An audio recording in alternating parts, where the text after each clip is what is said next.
to introduce a dear friend of mine, Cora Skinner, who's going to be speaking about how to ensure that you are an open channel for birth, opening yourself up to a fast and easy birth through surrender and trust. Cora Skinner is an international model who has graced the covers of countless magazines and catalogs modeled for guests, Vanity Fair, Maxim, and Sports Illustrated, and appeared in TV shows such as The Hills, The Office, and The Tonight Show. Cora is an esthetician and founder of a sun protection company called Araya. She is a doula and a mother of three. She became very passionate about natural birth and birth work when she became pregnant with her first child and had her first home birth.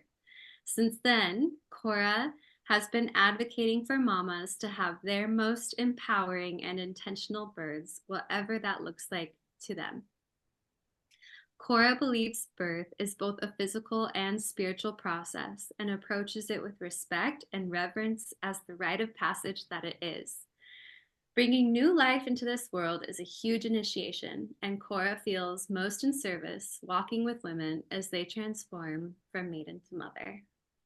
Welcome, beautiful. And Cora Hi. will speak to her own three birth experiences too, but her Yeah. lived experiences are the real deal. So the woman, you just recently gave birth to your third baby. And as I go into my birth for my third baby, I'm like an open vessel to hear everything you have to say about the birthing process because I'd love a shorter labor this time. Yay. And I'm so excited we're on this journey together of third babies and such a similar timeline. And thank you so much for letting me be a part of this. I've been tuning in when I can, and every talk has been so inspiring. All right, I'm going to share my screen with you. And yeah, as Brandolyn said, I am going to talk about how to ensure you are an open channel for birth. So Nipples and Naps is my doula name company. And when I was a model, my company was called Coffee and Hairspray because I was like, I'm only as strong as my coffee and my hairspray. And then when I became pregnant, I stopped drinking coffee and I stopped using any toxic beauty products. So no more hairspray. So I was like, what is my name now? And my husband said, I think you're only as strong as your nipples and your naps. And I think that's really fitting. So here we go. Today, I'm going to talk to you guys about 10 tips for birth that will put you in the top 1% of people. And I feel like that's a tall glass to fill, but a lot of people don't put any preparation into their birth. They just show up the day of and they think that everything's going to go really well. And it's the case that knowing more and practicing before and visualizing and manifesting can really help with the birth. So we're going to go over some insights onto having a better birth, better recovery, and a healthier baby. I'm going to talk about some myths and misconceptions around pregnancy and birth because there's a lot of them. And at the end, I'm going to tell you 5 takeaways that every mom should know. And you can share them with your mom friends. It'll really awe them. So why listen to me? Um, so my name is Cora. I'm a doula and I am a mother of 3. And I've had 3 home births, all under 3 hours. So the first birth I thought, maybe it was a fluke. The second birth, I was like, oh, I might be onto something. And the third birth, I was like, I got to distill all of these things that I think prepared me for birth so I can share it with other people. And I wasn't always a supernatural home birth advocate. I actually used to want to have a surrogate, which is so shocking to me now to think that I wanted to pay someone to carry my baby and birth it for me. But I think that speaks to how convoluted my thoughts were because of what I see on the media and most people's stories around birth and pregnancy. Most people say, pregnancy ruins your body and, your life's over after you have kids, no more fun. People will joke like, get the sleep that you can now, and all these different things that kind of delude this awe and reverence that birth and motherhood is. And I also, in the media, in TV shows, and in movies, all you see is a very panic, stressful idea of birth. So a woman, her water breaks, she's rushed to the hospital, screaming in pain, begging for an epidural.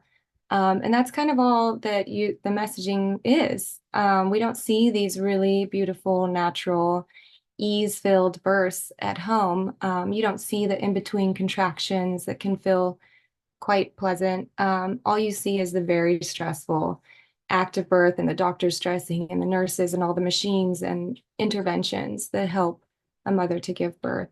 And in my first birth, I knew that I was going to have a fast birth. I don't know how, but I knew it in the deepest part of me. I also knew my baby was going to come early.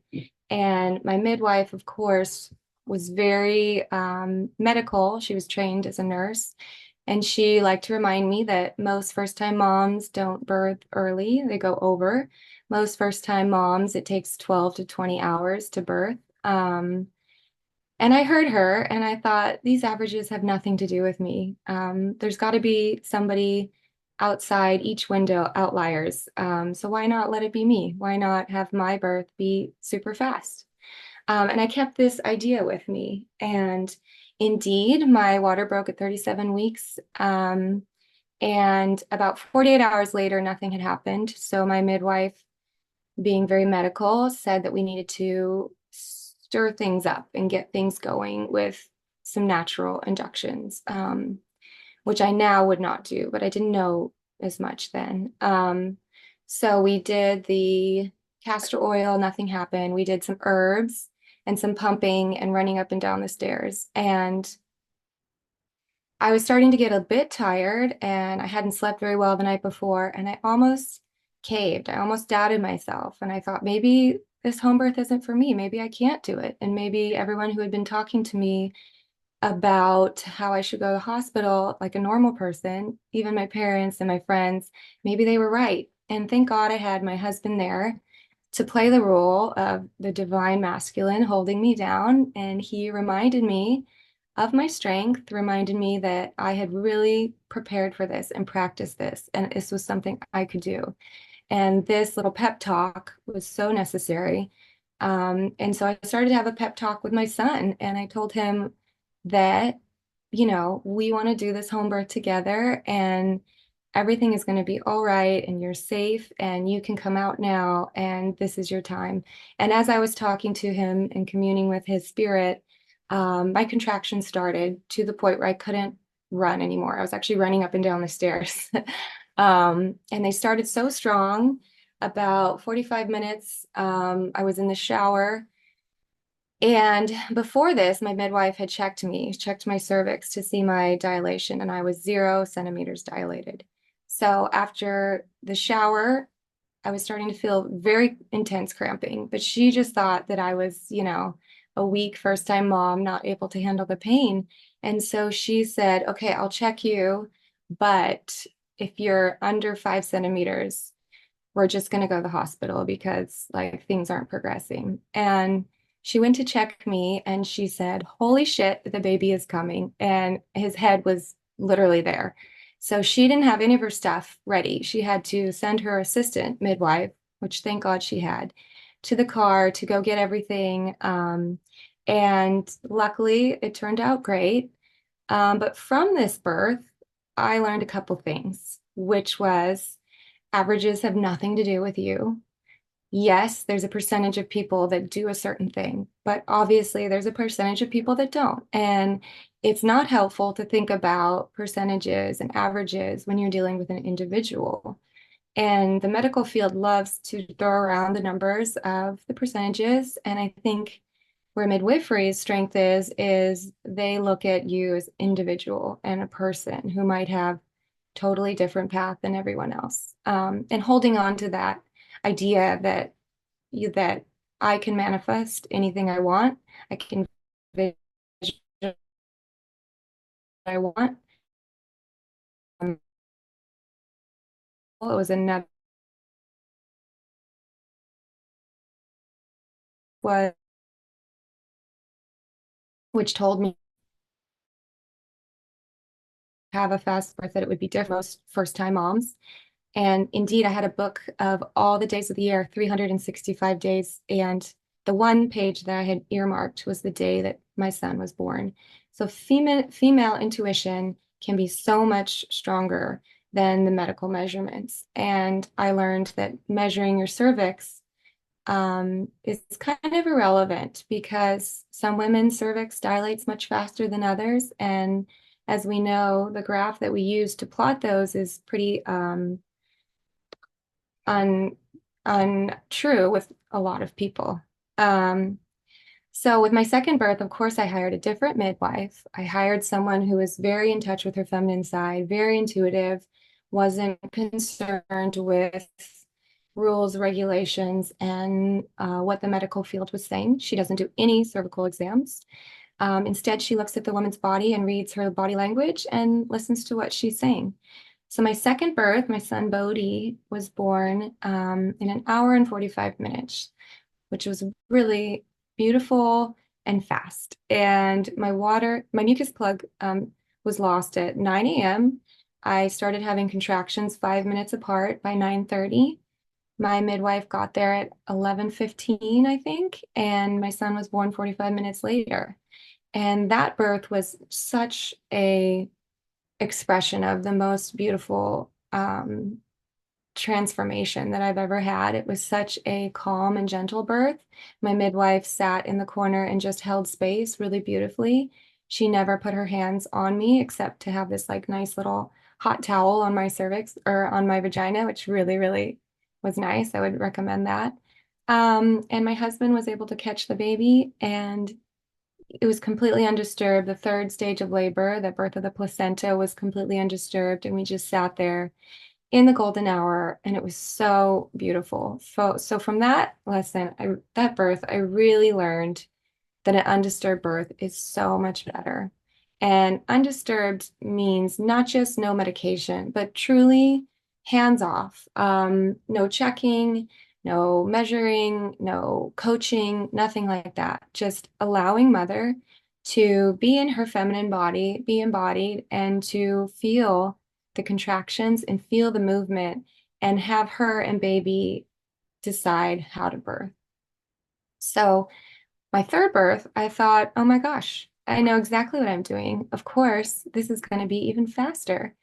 Um, and the beautiful lesson there was that it wasn't. It wasn't painless. It wasn't faster. It wasn't easier. And the lesson there, I think, was one, an ego check, because really we cannot control birth, and thinking you're an expert on it is a surefire way to get humbled. Um, but in that birth, I saw an hour of that progress was just me avoiding pain and me not wanting to feel the pain. And each time a contraction would come and my midwife would say, okay, let's breathe with it. Let's get this baby closer to you. I would purposely not, because I thought, I don't want to move things along. I don't want to get closer to the end because I know what the end is. It's a baby coming through my legs, and I'm not ready for that. So it took me checking in with myself and saying, what are you doing? What are you scared of? And realizing I was scared of the pain, and then hunkering down and knowing that I have to go through the pain to get out. And there's no other way around it. And indeed, the pain is not something we're supposed to avoid.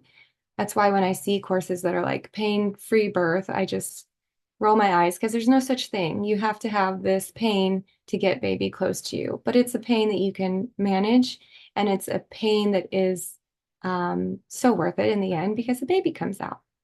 So these are the lessons that I learned in my births. And when people hear my birth times, of course, everyone says, how did you do it? How can I do that? And I like to say that I was made to do this. We all were.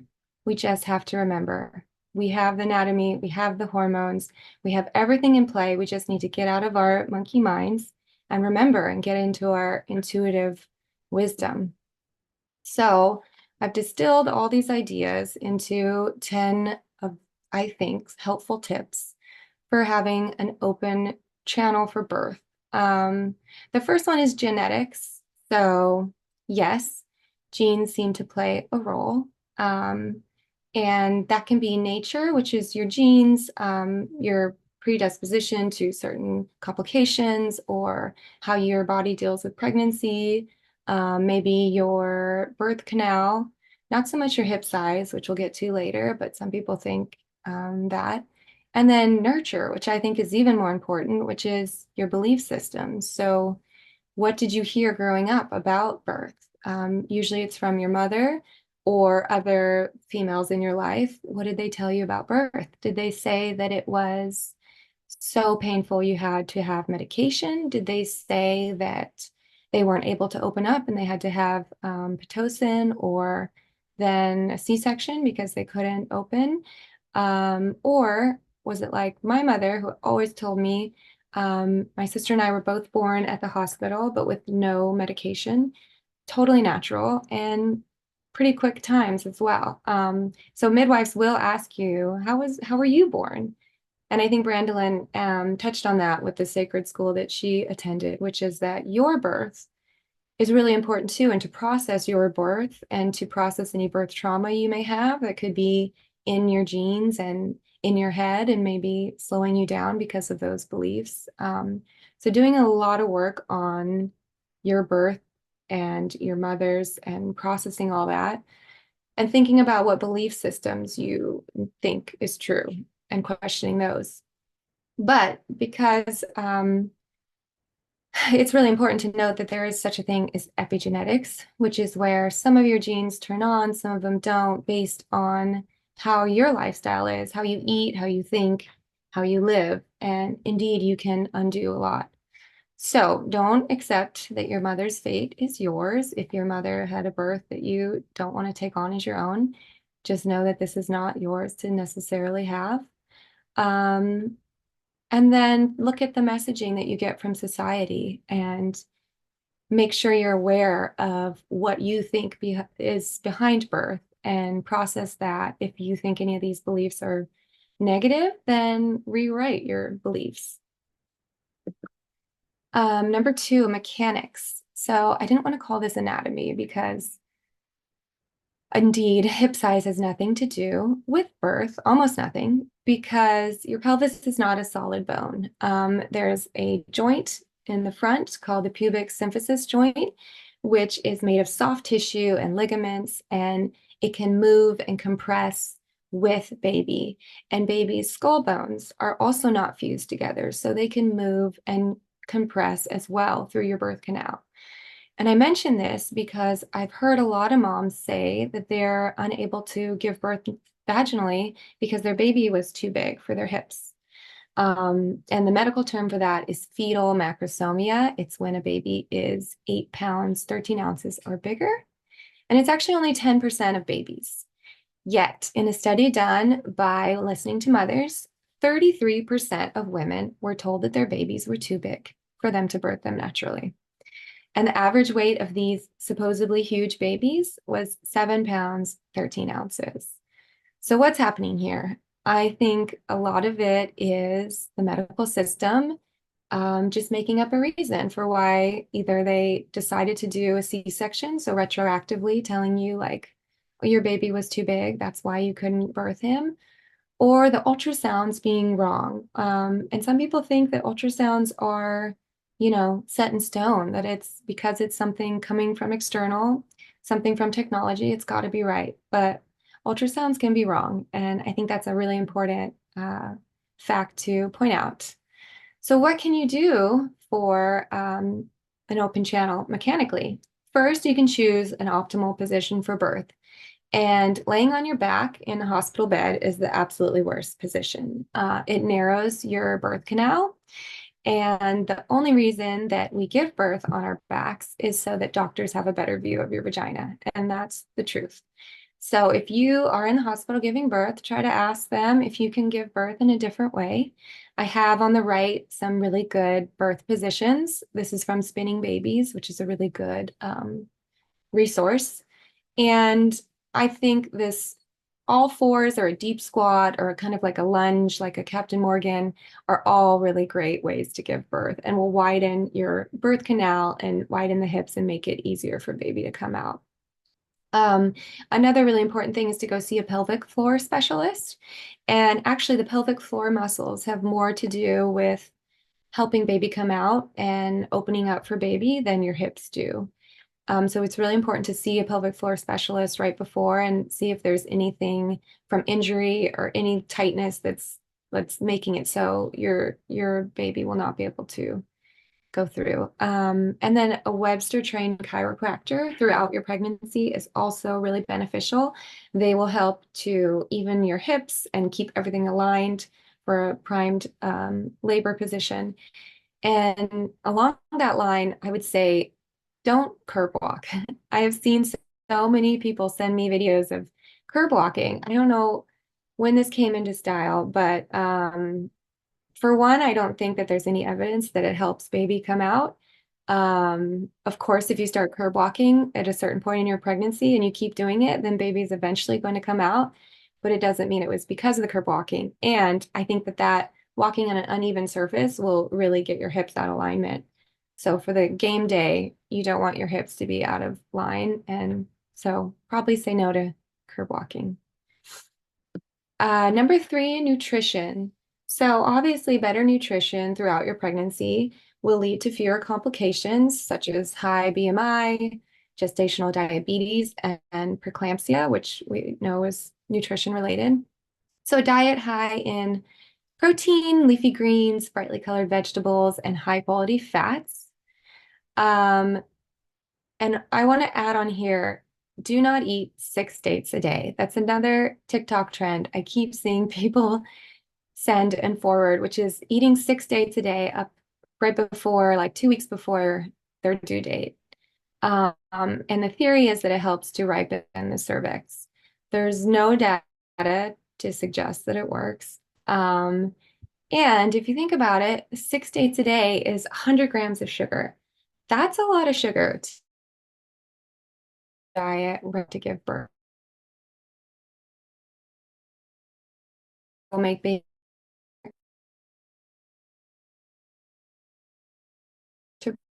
So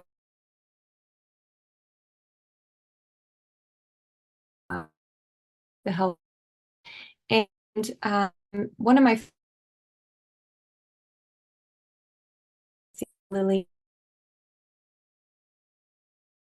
has some two options if that's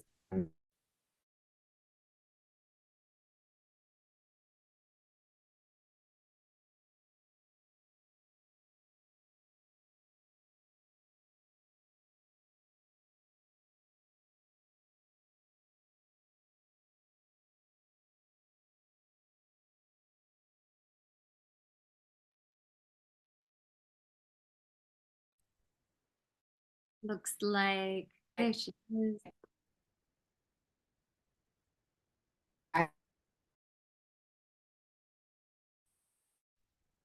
let's see.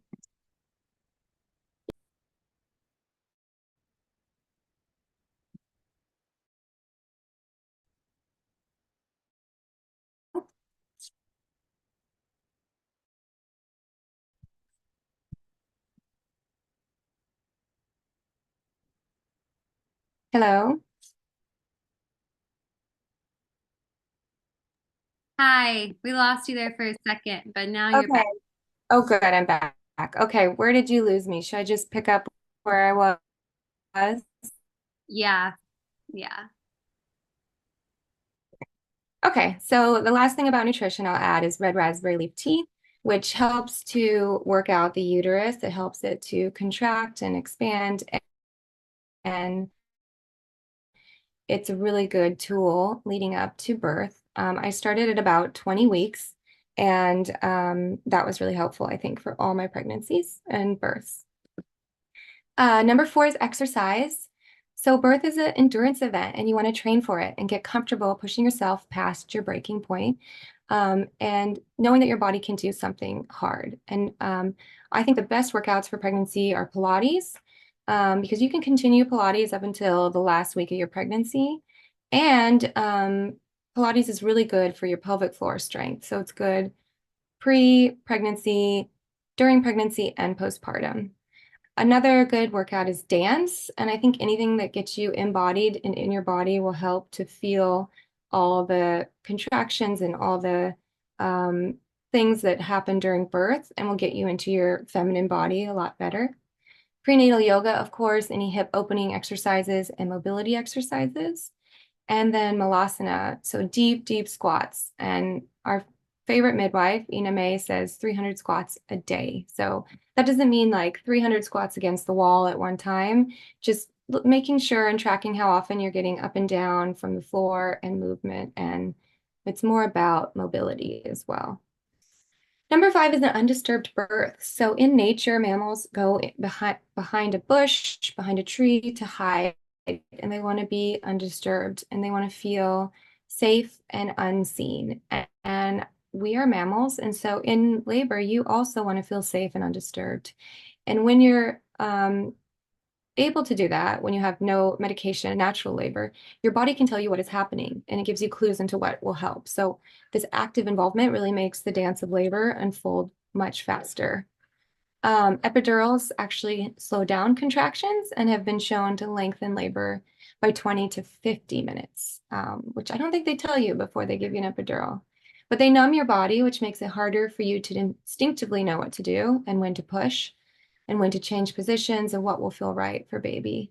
And then Pitocin makes contractions much more painful. And it can disturb baby because neither you or baby have the natural oxytocin being produced in your brain. Instead, you have synthetic Pitocin or synthetic oxytocin. And so you're still feeling all the pain of the contractions, but there's nothing to numb it. And it can disturb baby by moving the uterus too much. And he doesn't have any of the natural oxytocin either.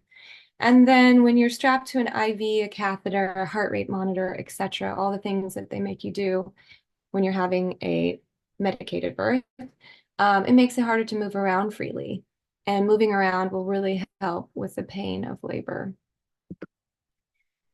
So now we get to the more mental and emotional things, which I think are actually more important in birth than the physical. So dissecting your fear.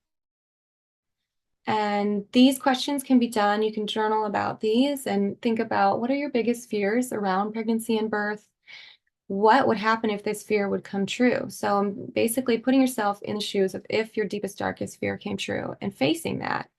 And then realizing what would happen if that became the case. And sometimes meeting your deepest, darkest fears is really helpful to letting go of the pain because you realize the worst thing that could happen is you die, right? Or baby dies. And, that is a reality with birth. We can't really control birth, but noticing what your body feels like and what you would do and where this fear comes from. So sometimes we have fears that aren't even our own. Maybe they're society's fears. Definitely in our TV and movies, we see so many fears. Maybe they are your family's fears, your friends' fears, and deciding whether you are going to pick up those fears or put them down. If those aren't yours, just put them down. If they are, then dissect them and figure out, are you scared of the pain? Are you scared of your body changing? Are you scared that your body won't work? And writing these all in detail and then creating a releasing ceremony around it where you burn them is super helpful. Releasing control is another really important thing because birth is something we cannot control. It's natural and science and medicine tries to control it. And you would think if it was able to be controlled, then indeed the medical field would have a hand on it. But really, maternal mortality rates are way higher than you would expect if you thought that maybe controlling would make birth safe. Indeed, it sometimes seems to have the opposite effect, and it leads to all sorts of interventions and C-sections and surgery that you don't need to do. So making a list of what things do I like to control, what does control do for me, and what do I believe my control is doing? So maybe you think your control is making things more safe. And journaling about this and getting real clear on it. What would happen if I released this need to control? Do I prefer to do everything on my own? If so, why? And this is really important. Do I have a difficult time asking for help? And I like to mention this because in the postpartum period, you're definitely going to have some help. And if you aren't comfortable asking for help, or if you feel like you need to do everything on your own, this is going to be a harder transition for you. So making a list maybe of things that you can delegate to other people and things that you're comfortable asking for help so that you'll have a better postpartum time. And then how do I feel when others help me? Do I feel needy, weak, resentful? What do I believe it says about my character to ask and receive help? And then reframing pain. So I mentioned in my third birth, I had the aha moment that I needed to reframe my idea of pain and not avoid it, but instead welcome it. And the moment that I did that, I sat down on the birthing chair. I had a little battle cry, and baby came out 10 minutes later because I was not wanting to face the pain. It was taking so much longer. So, thinking about what is your relationship with pain and writing that down. And it's helpful to remember that the pain is not what's going to kill you, obviously. The worst scenario is like a day of bad pain, in the scope of your lifetime. So, not just trying to avoid and numb pain, but just reframing it. What coping mechanisms have I used in the past? So, will those coping mechanisms come into play when you're giving birth? Will you be trying to avoid it or numb it with the epidural?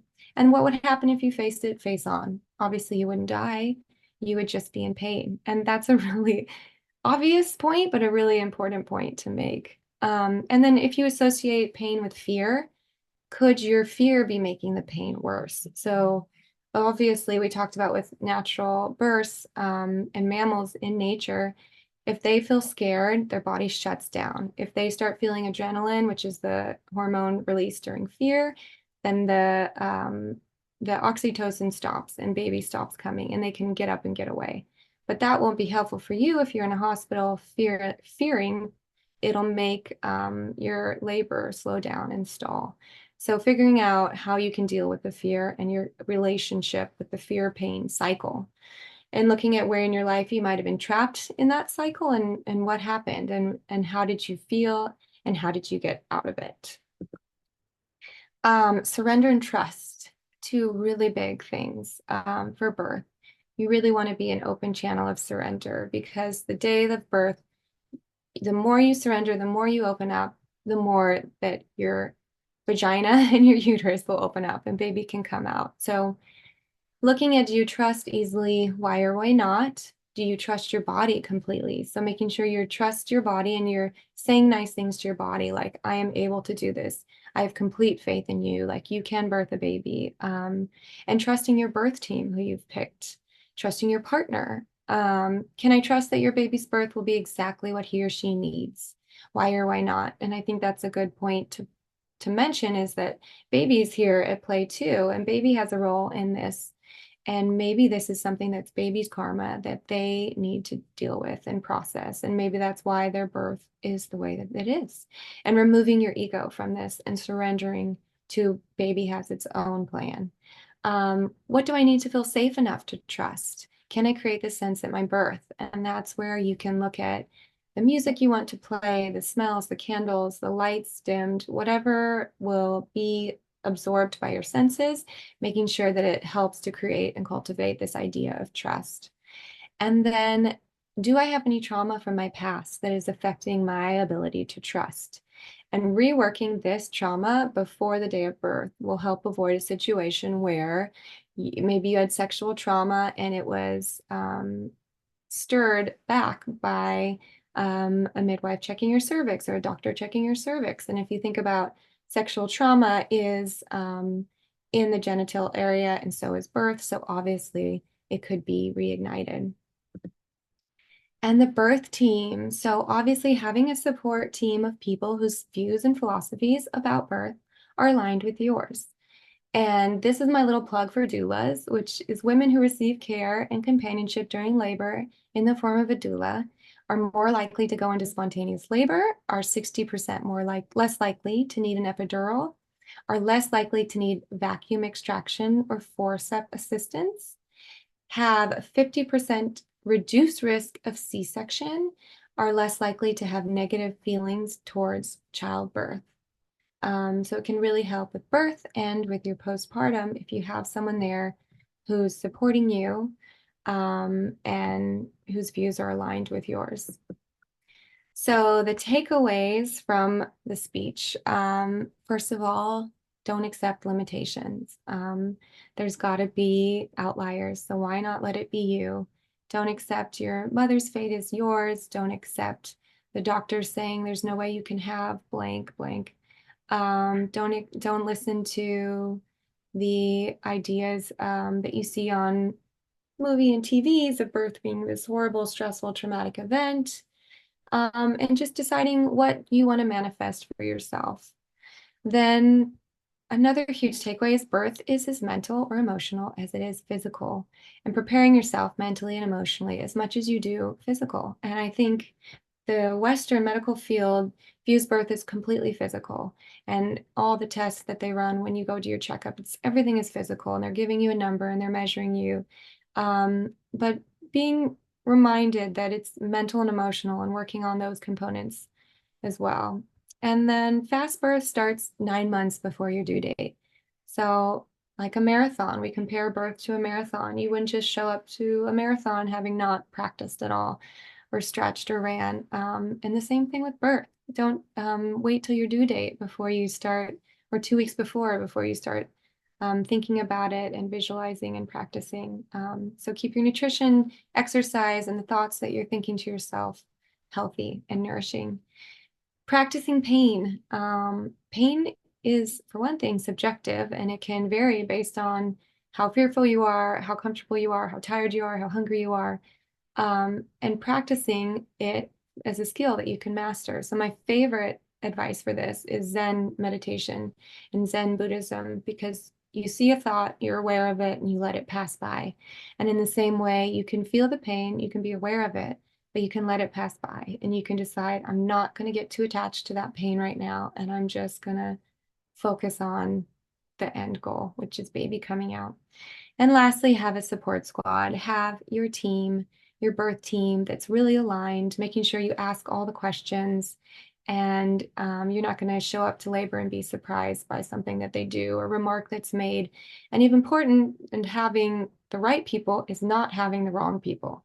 So don't have like your mother-in-law there if you don't feel especially inclined to your mother-in-law. Like you wouldn't want your mother-in-law there when you're having sex. So maybe not when you're having a baby. And just thinking about the people who are in your birth space really being people who are there for you, who will reflect your energy and who aren't creating their own mess. So yeah, that's it. I hope that my sound was okay, Brandolyn. It was wonderful. Thank you so much.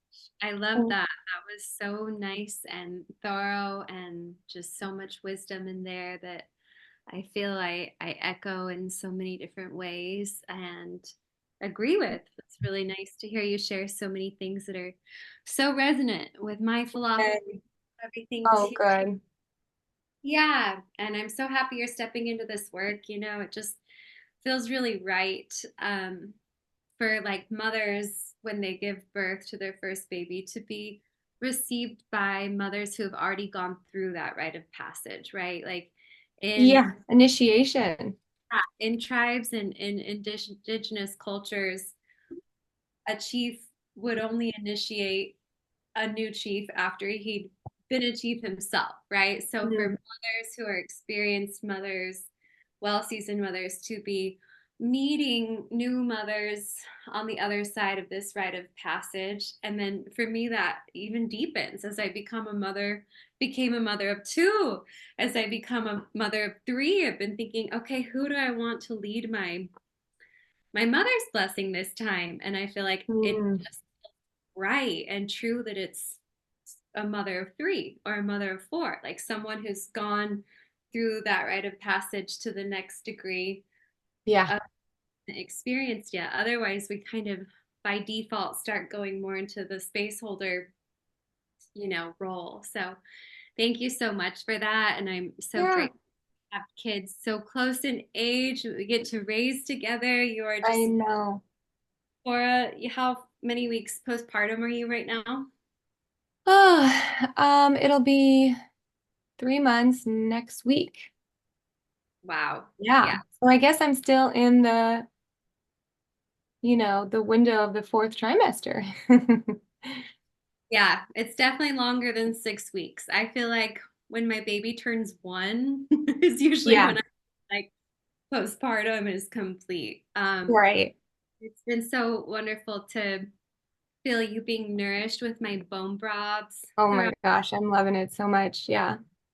And you are a glowing example of a woman who like leaves that 6 week window of postpartum and just is glowing, like Oh gosh. you Thank you. It's definitely your bone broth helping. Got to know? get those electrolytes to help you glow. Yeah, I'm glad. And you're a vegetarian, so it's cool that you are having the bone broth to get some of that protein too. Yeah, yeah. I figured I needed to make a switch. And that's another important thing is like listening to your body and not your identity of like, I've got to be a vegetarian, but listening to my body's craving some minerals. So let's give it some. Yeah. Well, thanks for letting me be a part of this. This was so fun to watch everyone's and so inspiring. And it's such a beautiful platform that you've put together. Thank you so much. And do you want to share a little bit about your offer? And we'll have Beth drop your link.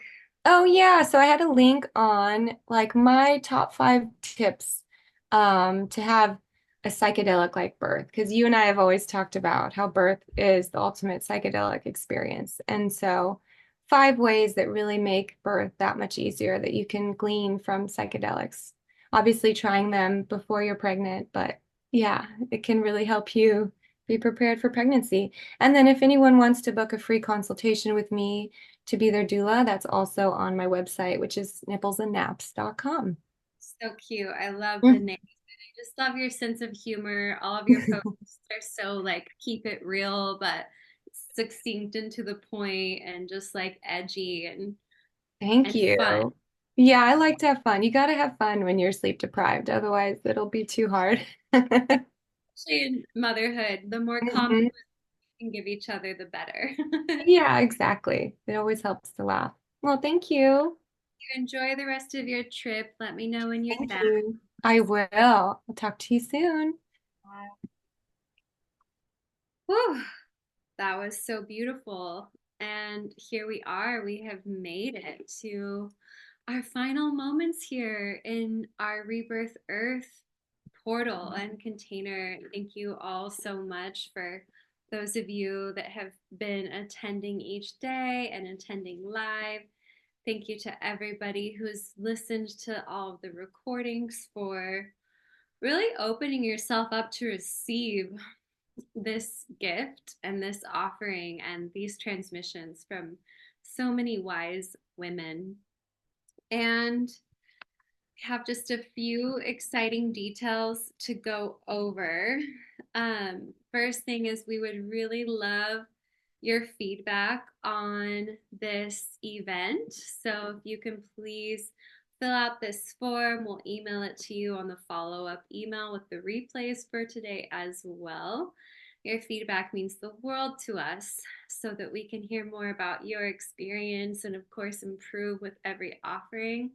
We will be hosting another summit like this in early spring of next year. And this kind of event will be happening on an annual basis. I'm not sure if I'm going to continue calling it Rebirth Earth. Maybe we'll see, but in the spirit of rebirth, I'm open to some shifts and changes happening. I am, 3 months out from giving birth myself to my third baby. So I always feel like there's this magic in the world when things line up in threes. And so I just know that I'm in a big time of transition and transformation and rebirth within myself. And every time after I give birth to my baby, a lot of my downloads and like seer's eye and intuition kind of shifts gears. So I'm just open to receiving all of those updates and all of those upgrades and seeing what they become and not wanting to limit myself by promising a certain something next year because I haven't had my baby yet. And like I've been saying, when we give birth, we are also reborn into a new version, a new identity of ourselves. When Michaela was talking about 5-MeO DMT is a psychedelic that offers this true sense of mm, ego death. I wanted to add into that when we give birth, we experience DMT naturally in our brain.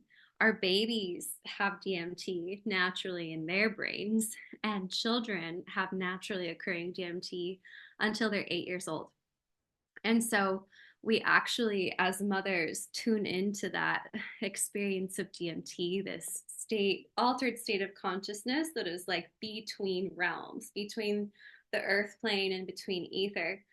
And there it is, right? That total rebirth of your identity. There's no way that the woman who you were before you had this baby can be the same. She's different physically, psychologically, spiritually. And so I just adore all of you, and my heart's with you. And I hope that if you are in postpartum or preparing for birth or have been in postpartum for a while and are a couple years after children, that what you've heard over the past week has been so supportive to you and to your heart, to your sense of being uplifted and inspired, to having hope for the future, and to knowing how to take little pieces of the information that resonated with you over this past week to truly cultivate a deeper sense of love within yourself and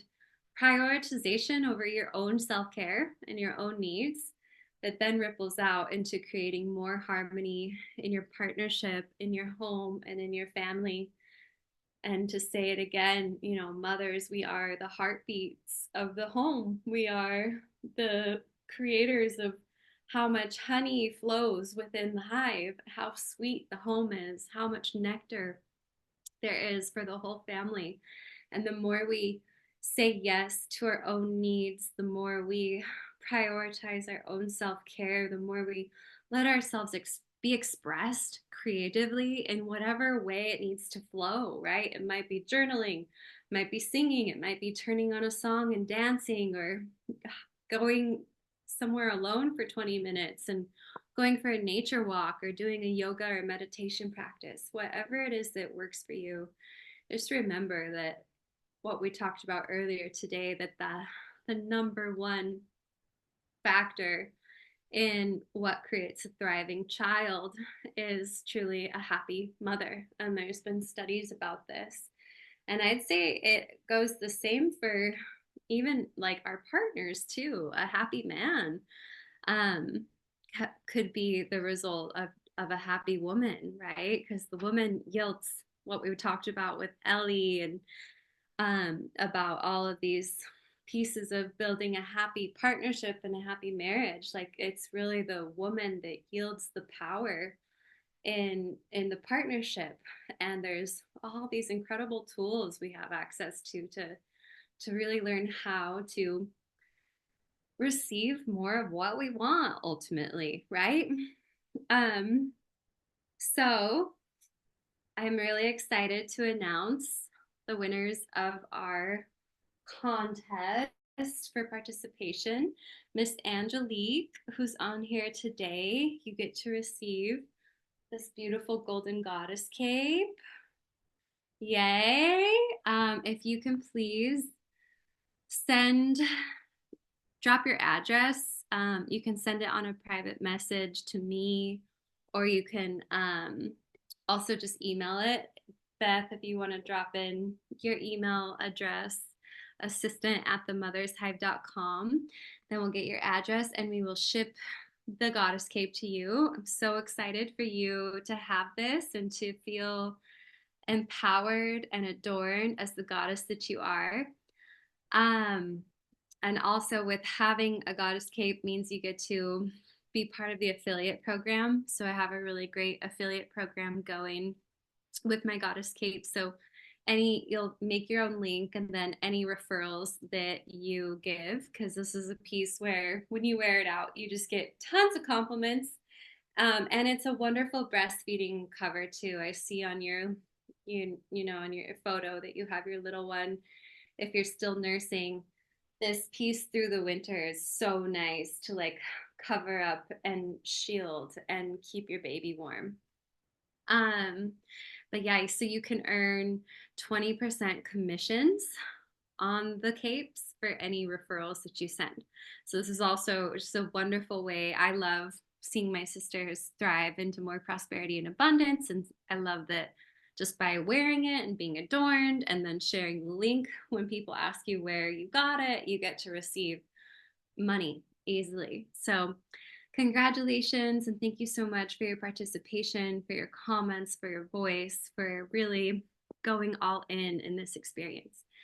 And then the other winner who is receiving a full ride scholarship to become a postpartum birth keeper is Marisol, who is not on at the moment, but she definitely put a lot of energy and showed up fully for the rest of the 4 days. So we will get in touch with her and let her know. And so that is really exciting. It feels so good to give. Like Sarah said, what we give comes back to us tenfold. And our home play for today is to take a moment to journal about these 3 questions and then write about one of them in the Facebook group. What are you grateful for? What are you calling in? And what is your service? So before you go to bed tonight, these are reiterated from Sarah's talk, from this practice of the ancient secrets of a healing master that's connected to the tradition of Ayurveda. So practice this every night if you'd like, but start tonight and ask yourself these 3 questions before you go to sleep. And then you can share just about one or all of them in the Facebook group. We'd love to keep the sisterhood and the connection happening in that container as well. And if you are interested in one-on-one coaching, in need of support in your life, in your journey right now, you can definitely get in touch with me and fill out the application for coaching. I have over 10 years of experience as a holistic therapist, weaving in energy healing and sound healing and somatic therapies and psychedelic assisted psychotherapy into my practice.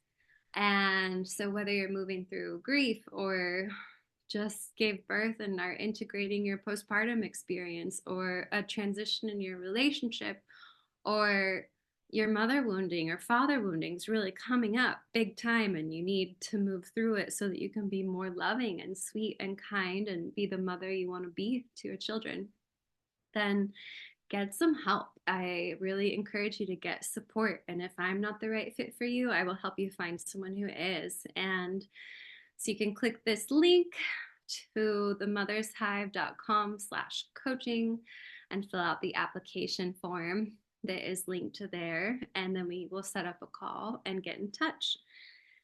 And last but not least, today we have a special offer going for joining the postpartum birthkeeper certification.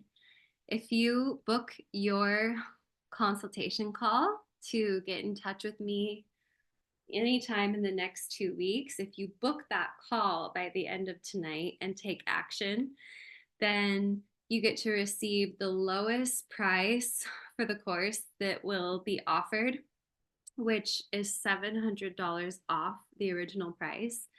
Tomorrow morning, the price will be raised $200, which is going to be the early bird price that's offered to everyone.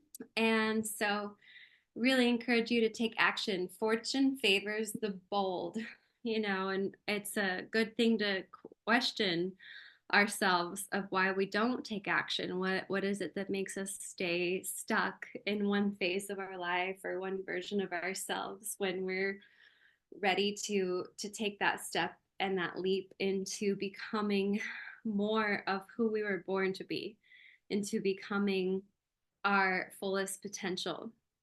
So, highly encourage you to book a call with me. I'm thrilled to see those of you who have already taken action and who already have calls scheduled and are open to receiving this special offer of $700 off the full price of the course. And I'm going to go ahead and share my screen here just one more time.